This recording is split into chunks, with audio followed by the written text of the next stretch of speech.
Ariga. Welcome everybody. My name is Dwayne. My English name is Dwayne Smith. I'm the chair and CEO of the Unveiling Regional Corporation, and we're pleased to welcome you here all today to examine with us the Inuit artifacts that have been returned with the Vatican and the assistance of the Canadian Council of Catholic Bishops, as well as the Canadian government. Much appreciated. It's taken us a number of years to get the artifacts that we know from our region back here, and that's what we'll be unveiling in a few minutes. And I'll turn it over to our national president, Nathan Obed, in regards to everything else that will be taking place. But pleased to have you all here today to take part in the unveiling of kayak from my home region. I have one of my board of directors who's very knowledgeable about kayaks. He still makes them at home. He's got some on display in some of our schools. Daryl Nasagalawak, he's also the chair of the Tuktoyaktuk Community Corporation. Nakumek Dwayne. So what we're going to do first, we're going to unveil the kayak. We're also going to then unveil the other items. And then I'll just give a little bit of a speech about how we got here. So Dwayne and Daryl, do you want to do the honors?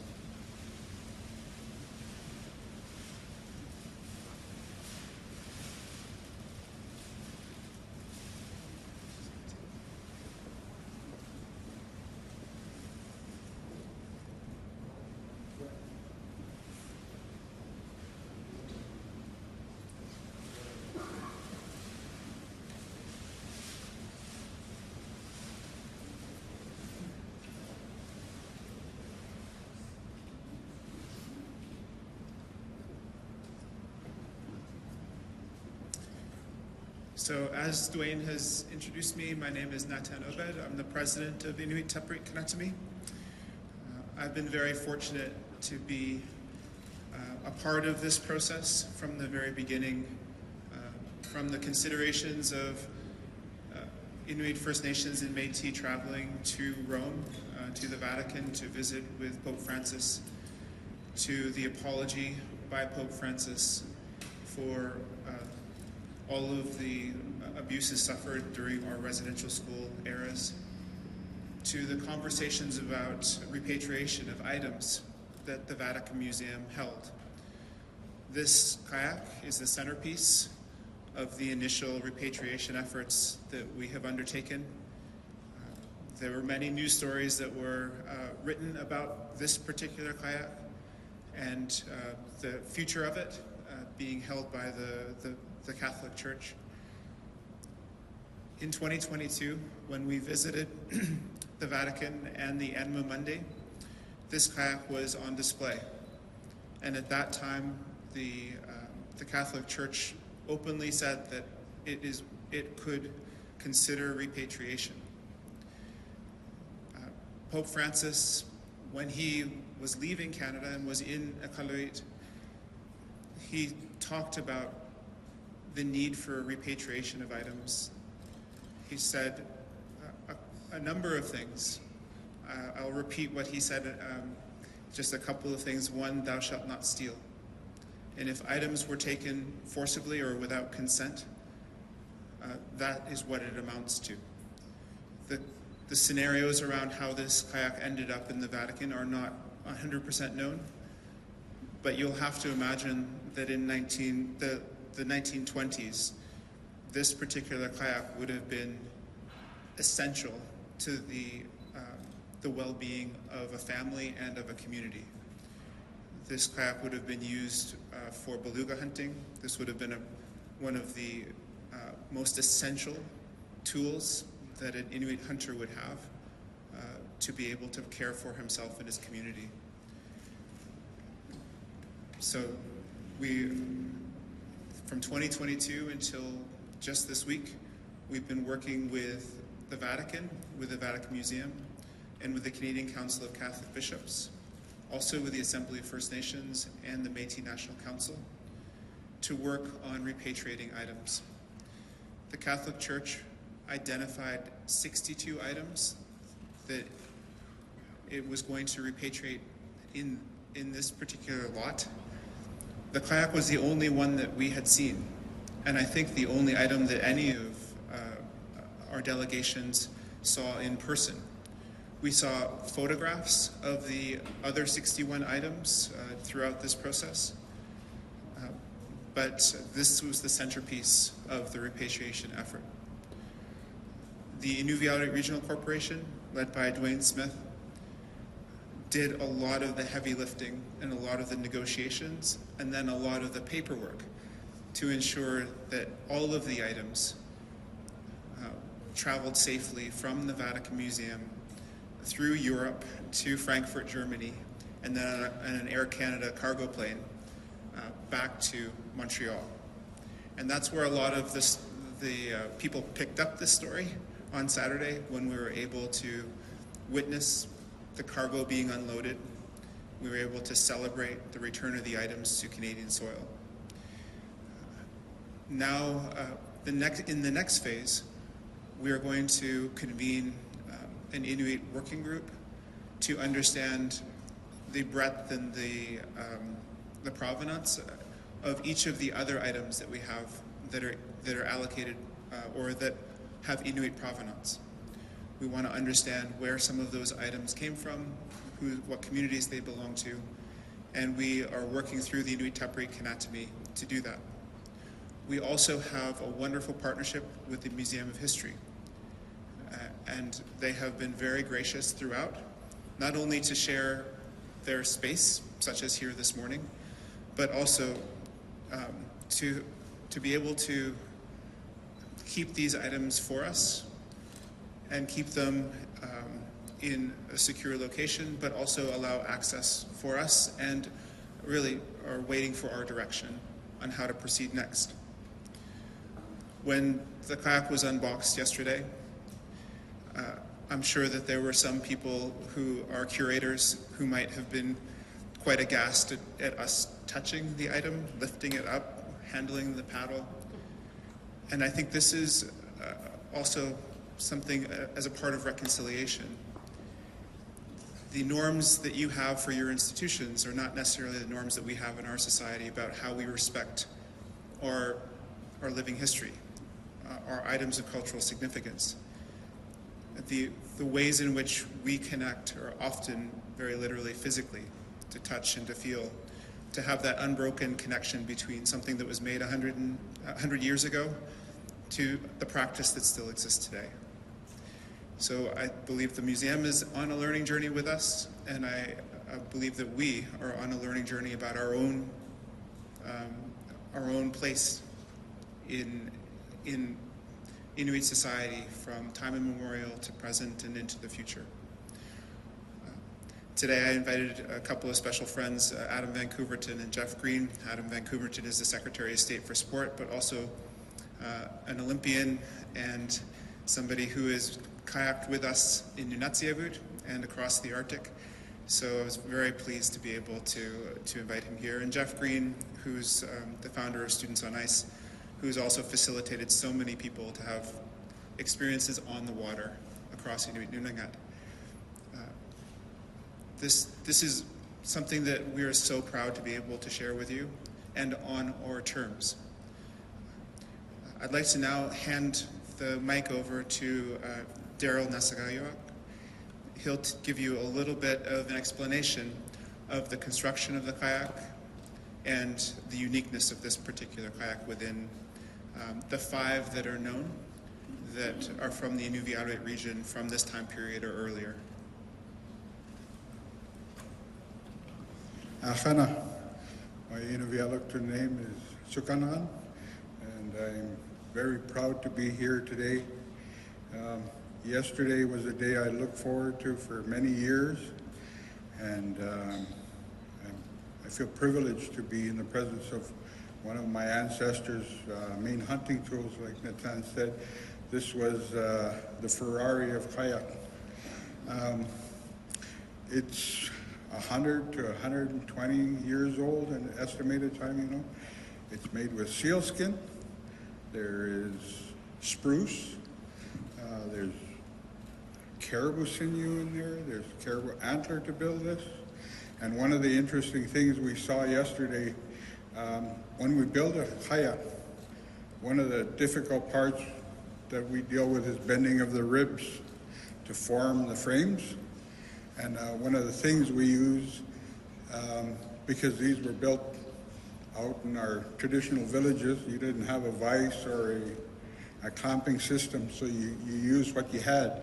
You use your teeth and you're bending willow ribs, so you grab onto them and you kind of crank it over and bend it. So we looked on the interior of this one, and you could see my ancestors' tooth marks, as just like we did when we worked with the students at home to bend the ribs. So you can see in the framework, there's some tooth marks just like the ones at ours at home. So I've built them, I work with students, I saw photos, but this is the actual first time I can actually touch it, look at the actual, how it was put together, how it was built. And it's like a car enthusiast looking at a Ferrari. So I'm very privileged to look at it in firsthand, and one day it'll be back home with us. So this is it's an amazing time for us as Inuit. It's like trying to describe a race car in a few words. This part is broken up. Yeah, as you can see, one of our stylistic details of our area are the horns you see at the end. This side had one at one time. Now you can see that maybe during transportation. Imagine the transportation system in 1925, how it got from our area to Rome. You can only imagine being on boats, going up the river, the Mackenzie River, crossing Canada on a train, and then by ship overseas. And it survived the last 120 years, so it's quite a treasure for us. Thank you. Dwayne? Yeah, thanks, Daryl. I can't say enough in regards to the significance to not only the Inuit of our region, but Inuit at large. As I have stated, the Vatican has set the precedent for all others now in regards to repatriation of Indigenous artifacts wherever they may be, not just with Inuit, but in general, at large, for that to begin the process under the United Nations Declaration of the Rights of Indigenous Peoples and the various sections that it applies to. I just want to point out that from our knowledge, this kayak comes from our region in the far northwest part of Canada. It takes us 9 hours by jet to get there from Ottawa, to give you a perspective of the size of the country. But we come from an area where we have a treaty with the Government of Canada that is 1 million square kilometers alone. That's the region that we represent. And this comes from a community that we used to have called Inuit. And there used to be about 1,000 Inuit in that community at that time. Unfortunately, they were decimated with the diseases that came along with the explorers, whalers, the church, etc., coming into the region. And our culture's practice was if the man of the household passed away, because we're living on permafrost, they were placed on the ground along with all of their tools and their items. So the kayak, the harpoon, the bow and arrow would have been placed there with them. And one of our thoughts is that one of the explorers came to the region seeing the item, and this may be one of the ways that it was collected, because I've seen a lot of perceptions out there suggesting that it might have been stolen, but no one was there at the time, so that's probably the most likely scenario that how it was obtained back in the day. Just because about 900 of the people in that community passed away, everybody moved away because of the magnitude of the disease that took place at that time. So the community ended up being abandoned. The site itself is recognized by Canada as a National Historic Site back in 1973 because of the significant contribution of our culture to what makes up Canada today. And I've already talked about the modern treaty that we have with the government. I've raised the issue with the Prime Minister directly that we should close that chapter by having some proper government and Inuvialuit process to acknowledge that this area that this came from is a National Historic Site. So that's something that we'll continue to work on.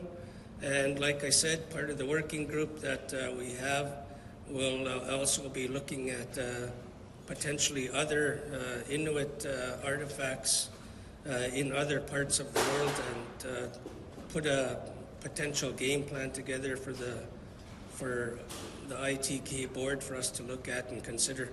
Thanks. Koyanak. Okay, and just some final thoughts. Daryl was kind enough to walk me through this kayak yesterday as well, and I think it's important to note that this would have been used for multiple seasons, and the way that Daryl was describing it is because of the buildup of some of the oil and some of the wear patterns in use. So this would have been a kayak that wasn't built for display, it wasn't built to send away. This was something that was actually used in harvesting, most likely of beluga. And Inuit hunters would work in tandem, so there would have been perhaps over 10 kayaks working together during beluga season to scare beluga into shallow waters and then harvest them as they were in shallow waters, because it was much easier to not only harvest them but also then to retrieve and to process them. So you're looking at something that is a part of our history, but also Inuvialuit and Inuit across Inuit Nunagat still harvest in very similar ways using the same method, same understanding of harvesting methods, even if we're using different equipment. So at this point, if there are any questions, or if there's, this was not meant to be a formal press conference, but if you would like to know more, please just ask. Are you able to tell us exactly how the negotiations went getting started last time? Well, we started for just the kayak. And this was something that, as I said, the Unveiling Regional Corporation led. During the conversations that were sometimes mediated by the Government of Canada, I know Minister Melanie Joly and Prime Minister Trudeau both intervened directly with Pope Francis and with the highest levels of the Catholic Church, specifically on this item. That somehow morphed into a larger conversation that led to 61 other items being identified by the Catholic Church to be repatriated. So we didn't start out to have a larger repatriation effort. We started out just with this one item. The Catholic Church then identified the other items there that you see here today, which are from various parts of the Canadian Arctic, but we are just learning about them as well, since we didn't go to the Vatican, look through their collections, and identify items that we would prefer to be repatriated. So the negotiation was largely on this item. It morphed into something much larger, and the deal was between the Vatican and the Canadian Council of Catholic Bishops. So it wasn't the deal directly between Inuit and the Catholic Church. Archbishop Smith, who was at the Saturday event, was the facilitator of the return of these items to the CCCB, and then immediately the CCCB turned them over to us. So part of the deal that we have is with the Canadian Council of Catholic Bishops. The other part of the deal we have is with the Assembly of First Nations and the Métis National Council for an MOU on how to identify and work together on finding the proper peoples, communities, places where these items come from. And then the other agreement we have is with the Museum of History, and Caroline, who's the leader here at the museum, has been wonderful to work with. Are you able to describe what some of the other 61 items are? Well, we can only describe the things that we have seen. First Nations and Métis have items that were identified as First Nations or Métis by the Catholic Church and the Annual Monday. Already within our items, there were 14 that were attributed to Inuit. You don't see 14 items here. There were 2 that we did not feel were either Inuit artifacts or Inuit at all. So this is going to be a process that will take months, maybe perhaps years, to fully understand and attribute each of the items where it belongs.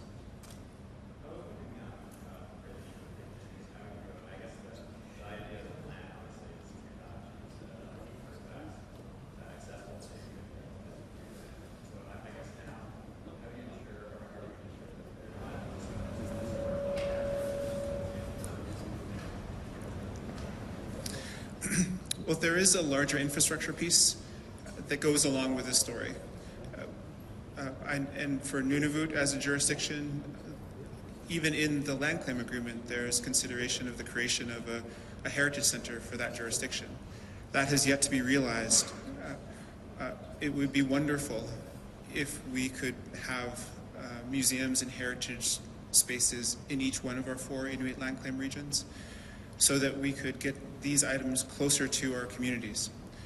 So a very logical next step is to try to figure out how we can build capacity to store and to display and to share these items with our communities, because at the moment we don't have the infrastructure, and it's quite expensive to be able to treat these items carefully and ensure that our communities have access to them.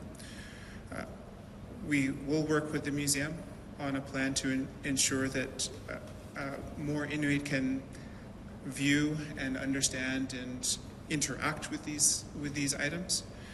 But we've been working as Inuit for decades on trying to figure out how to bring these items closer to home, and this just adds to that larger consideration.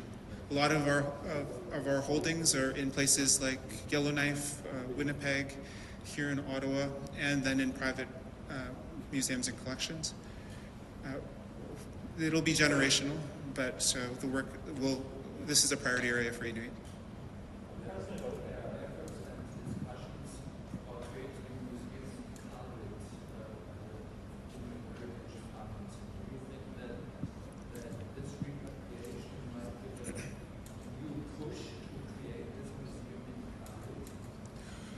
Yes, we really hope so. And the acting president for NTI is here. And so, Paul, do you want to say a few words on this? What was the question? In relation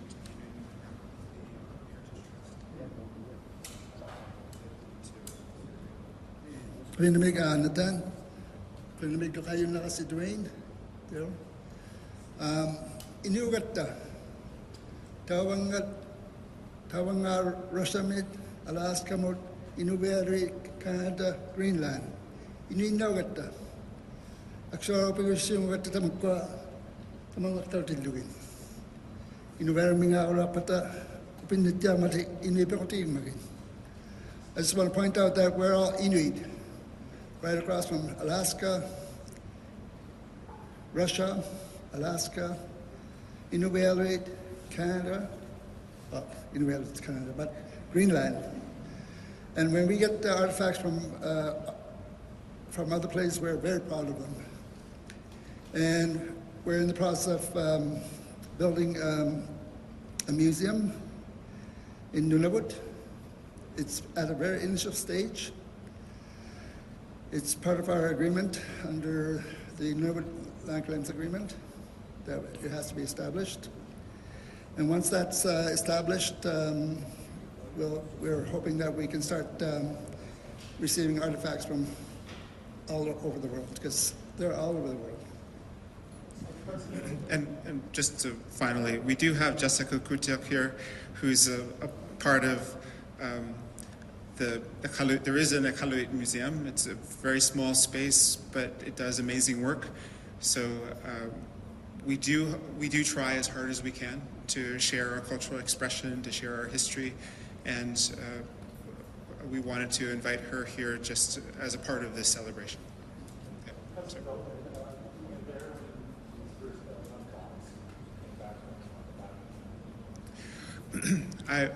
I missed the unboxing yesterday morning.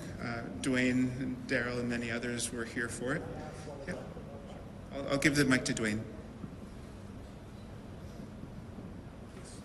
I just wanted to ask, when it was unveiled, when it was unboxed, how did you feel at that point? Good. Well, I mean, we were very, very emotional. Just the significance of it, the magnitude of unveiling it, just similar to today. It still hits us because this is a part of our history, our culture, our identity, our heritage.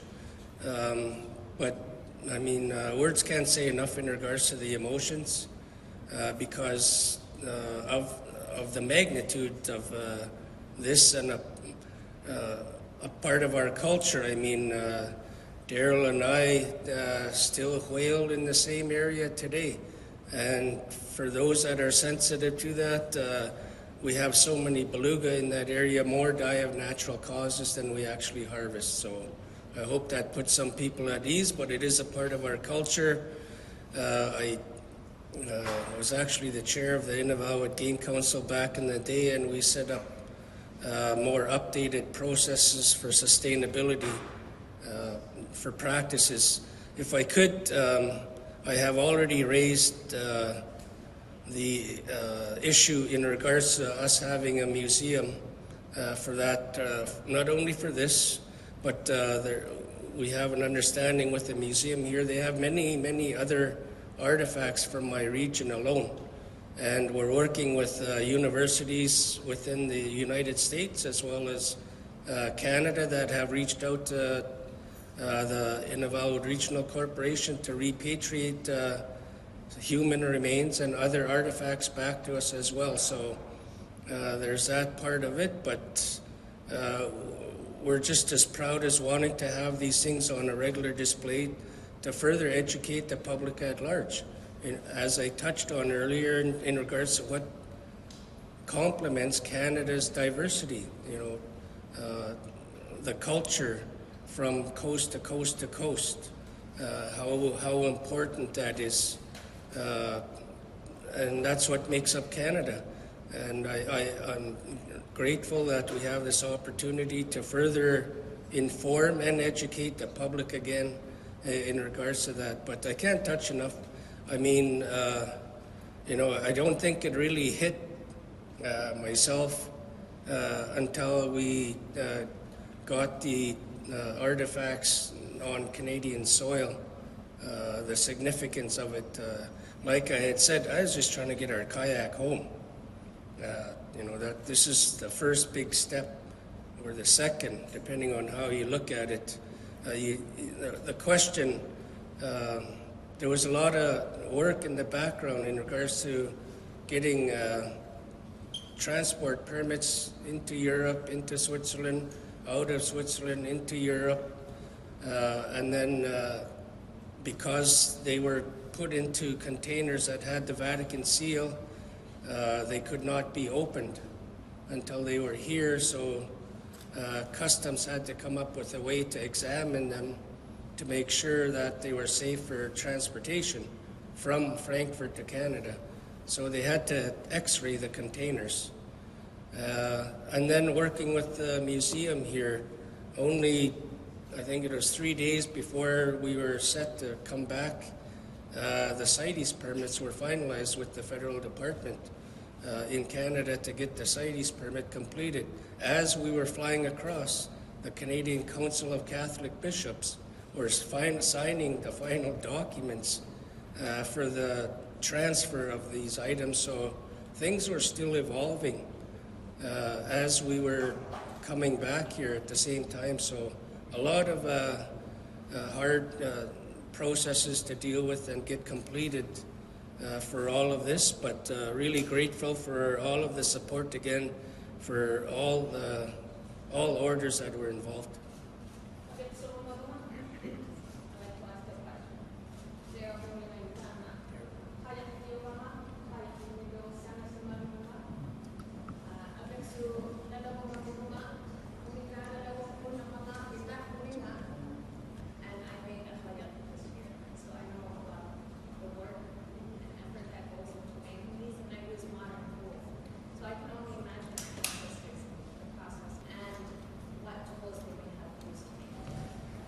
Okay, like you said, they were all hand tools put apart. You take in the Mackenzie River, we have a lot of driftwood.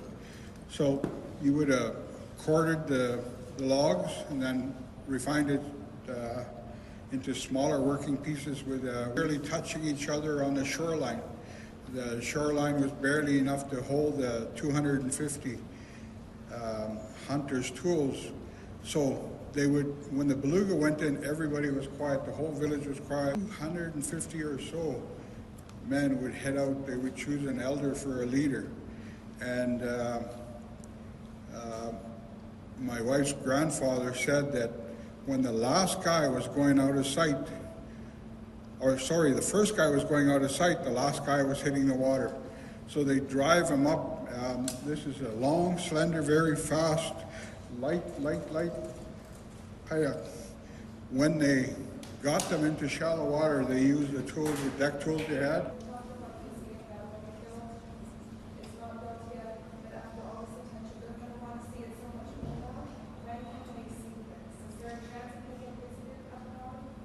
I think that's going to be in the works. But you know, one thing that you got to understand too is that the Inuit of yesterday that used this hunting equipment still exists. We're still up there. We're still whaling. We still maintain the culture. You know, that I want this to be seen by fellow Inuit, but I want them to be riding their own too. Not an ancient piece of equipment that's on a static display. This was actually meant to be used. So in the future, I want our young people to at least have the knowledge how to build it, maintain that knowledge, and start to reuse the equipment again. And Juanita, that's our next step. That really is what Inuit organizations are going to have to try to figure out. And it's not just this item or these items that are here today. There's tens of thousands of items that should have a wider understanding by Inuit society. And it's all of our jobs to figure out how to do that.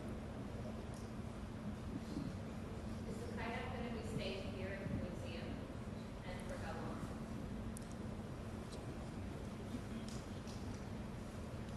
Yeah, thanks for the question. Again, we have an arrangement with the museum here to keep the kayak in this facility because it has the temperature and climate control facilities. There's actually 3 kayaks now within this facility from my region alone. There are many other kayaks from other areas of Inuit, not only Inuit Nunangat, but Inuit Nunat, as it was mentioned by Paul earlier. So we do eventually want to get this back into our region so that, like I said, our own youth, our own region can further understand and learn from it. But we are going to be putting a process together where we'll have a working group work with the staff in the museum here to document this, because I've already told them that I want to be able to get inside with the video photos, and then we will bring that to the schools, etc., within our region to further explain and educate our youth, especially, on that matter. To point also to elaborate a bit that we created this kayak, yet we're the only. It's been exploited around the world, but we're the only ones that have never benefited from this technology. I was just thinking with the acting president of NTI that if there was a process where a sale of a kayak could be put into a trust, that the Inuit could manage to whatever we see as priorities to maintain to our culture, or go towards elders, or revitalize our culture, or post-education for our young Inuit that are coming up. That's something that we need to explore and consider, because, like I said, there's a lot of technology that we have created. Snow goggles, as an example, and I'm not going to mention the other item that's well known out there, but these are things that we've contributed to society at large. But thanks for the question, and we're very pleased with the proactive approach the museum has taken with us. That's another thing I didn't mention in regards to the negotiations with them in regards to maintaining this kayak and the other artifacts. I think Nathan is waiting to get to those as well.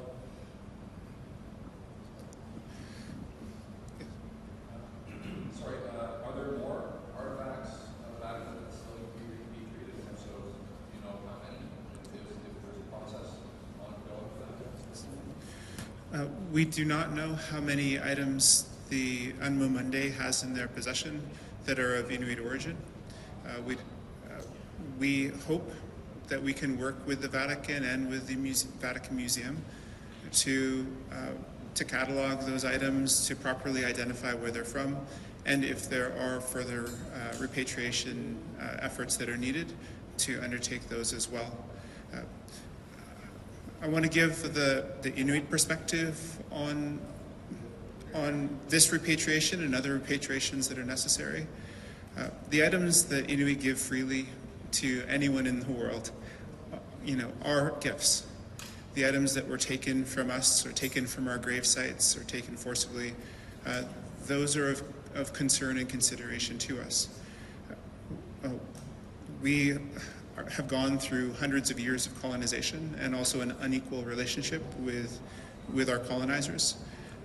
And we would like a respectful conversation about how to not only care for items that are out there in the world that are of immense importance to us, but how to repatriate items back to where they belong, and especially in relation to human remains and any items that were taken from Inuit grave sites. The museum and the Vatican itself still has another chapter to write, and we hope to work with them, but we don't have any assurances from the Catholic Church at this point that they are interested in those future conversations.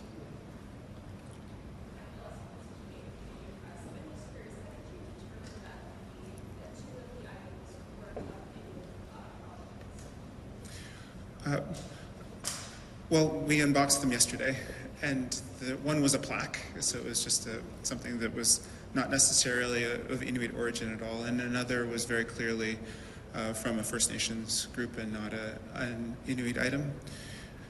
The other items here, some are there's a ladle, there's there's a scoop. This would have been a pouch for water. This would have been used for tightening or loosening a bow and arrow. This is rope that was made most likely, I believe, by sealskin.